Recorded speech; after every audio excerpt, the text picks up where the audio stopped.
So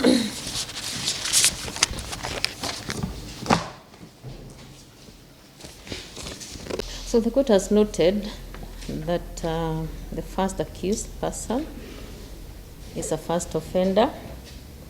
I've also considered the mitigation, that he's remorseful, and that it's alleged that he acted in anger, because that was not proved, and in grief.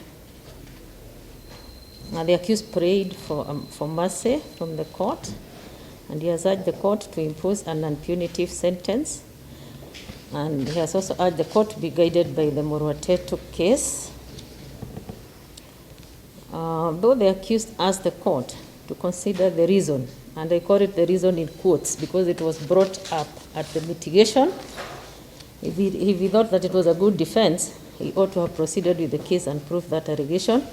So if the accused asked the court to consider the reason, in quotes, why he committed the offense, and he admitted that he took the law into his own hands, and as a result of that, an innocent life was lost through his heinous crime.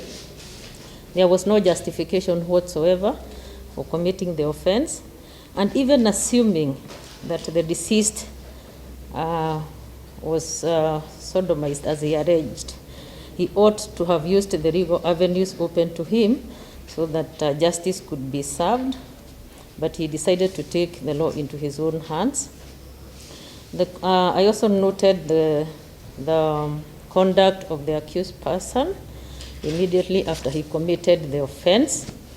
It betrayed his innocence by all means.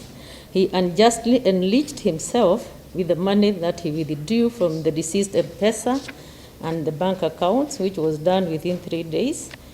And within the 3 days, he had withdrawn a whopping 400,000.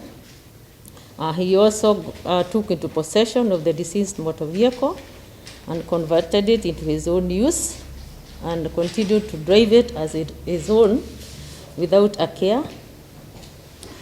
I've perused the victim impact report in this case, and I note that he was the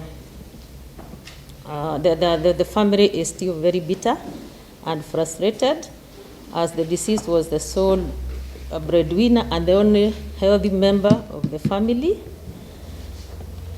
And I find that the circumstances under which this offense was committed calls for a severe and deterrent sentence. I sentence the first accused person to serve 30 years in prison, and in sentencing the 30 years, I've already taken into account the time that he has spent in custody before he was released on board, and when we cancelled his board after he has